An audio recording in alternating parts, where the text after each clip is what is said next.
ladies and gentlemen. Welcome to the experimental online version of the course on the musicals. And today we are going to talk about the third part of the history of the genre, covering the time from the onset of the rock musical to the present day. Have you watched Cats, by the way? Meet Watson. That's Watson. He's not very happy here, so I'll let him go. And yes, we are going to talk about Cats in a little moment. But let's start with a very short recapitulation. Last week, not online, we stopped our discussion more or less in the early 70s with Hair and Cabaret. So in the 70s, the rock musical was really a big thing. You have Grease, you have big shows such as the Rocky Horror Show and Jesus Christ Superstar. We are going to watch Jesus Christ Superstar and Evita and Sweeney Todd all from the 70s, so you're going to see quite a lot of that. Other titles from the 70s that you may remember are Chicago, Company, Follies, A Little Night Music, these three by Stephen Sondheim, as you remember, we talked about him a little. And also a chorus line, this very strange concept musical about the audition for the chorus in the musical theater. The 80s basically continued that, so rock music was still very popular in musical theater.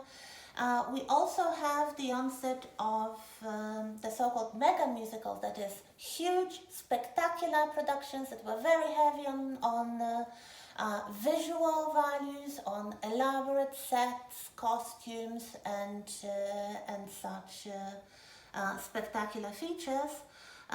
You are probably all familiar with some of the titles, such as Les Miserables, The Phantom of the Opera, Miss Saigon, Starlight Express, Cats. They were all big shows from the 80s. So much so that some historians, some critics started really doubting whether this was the good old musical still, or something bad was going on, that it was too commercialized. There were all kinds of nasty, scathing remarks like that Les Miserables is about this great sets, and especially the Barricade, and the Phantom of the Opera is a musical about the chandelier, not with this spectacular moment when the chandelier falls. That Miss Saigon was about the helicopter landing on stage. We are going to discuss in greater detail both Les Miserables and the Phantom of the Opera, so you'll have the chance of having your own opinion. You might say that the rivalry, if there was a rivalry at all between Andrew Lloyd Webber and Stephen Sondheim, continued. They were both very active in this decade. Stephen Sondheim produced Sunday in the Park with George, if you remember from last week, this musical about a painter. He produced Into the Woods, which is a very interesting musical based on a conglomerate of some popular fairy tales. Then Andrew Lloyd Webber produced Cats and Starlight Express and The Phantom, and then in 1991 another of his very popular musicals, Sunset Boulevard. So that's the 80s. In the 90s, we have the beginning of what is called the corporate musical. That is, big corporations, and especially Disney, come onto the musical stage. They decided that the films, and especially animated films, were old story, and they wanted to try something new, so they tried to put some of the successful musical films for children, animated films, especially Beauty and the Beast, on stage as live shows. And it proved to be very popular. People loved it. Beauty and the Beast premiered in 1994. It was a great success. So in 1997, there followed probably the greatest success of Disney musical, Lion King. It was based on a very well-known animated story with music, of course. But what they tried to do was to move away from a simple story about animals that they really believed didn't really work very well with live actors trying to impersonate animals. So you'll have the link. I strongly suggest you see the link and you see the opening of Lion King to really envision how it was made, how it used a compilation of actors in costumes and dolls of different kinds and kind of mechanical, very stylized versions of those animals. So the live show, the stage show, was something completely different than the animated movie. So as you remember, when we talked about the musicals based on the material known already for the audiences, this is a good example. So the audience, those who came to the theater, basically knew the film. They liked the animated film, but many of them were still surprised by the sheer ingenuity and artistry of what was happening on stage. I had a chance of seeing it live in London, and this was really something spectacular. Especially if you see it live, this was something else. So watch the excerpt in the link, especially if you haven't seen it live. Then in the first decade of the 21st century, we have, of course, the continuation of the Disney musical with Little Mermaid and Mary Poppins.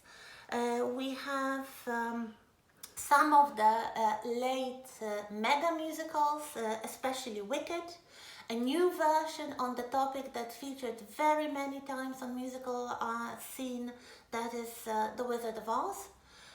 So we had the old film, we had this black musical, The Wiz, and now it's Wicked by Stephen Schwartz, one of the great American musical composers, premiered in 2003, and it is a story of The Wizard of Oz told from the perspective of the witches. So not Dorothy and her friends, but the witches are the main characters. It's a very interesting, very spectacular show, especially again the spectacular moment when Elphaba, the bad witch, the green woman, learns to fly, and she flies onto the stage, and it's very, very spectacular.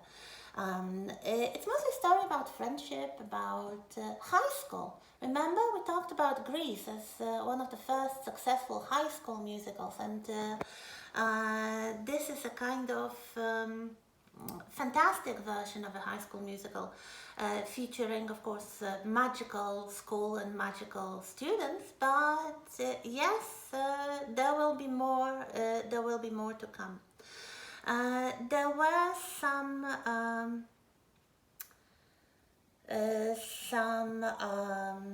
international shows, such as the French shows, Notre Dame de Paris, especially Romeo and Juliet as well.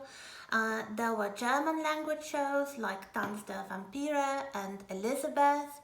There were quite a lot of international, completely global shows. There was, for example, there is a very interesting theater in Japan called Takarazuka. You may want to Google it, Takarazuka. They have been staging international musicals with all-female cast. This is their idea of making something new in musical theatre. They staged several of popular international musicals. What else do we have? We have the shows following popular formats.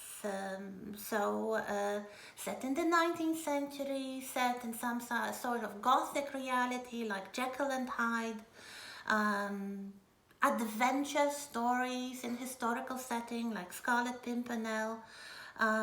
What else?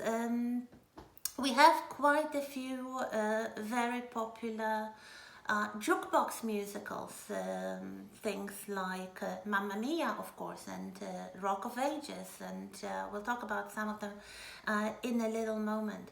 And we also have the revival of the film musical. It really starts in 1997 with the film version of Evita. We are going to watch that with Madonna and Antonio Banderas as Cher.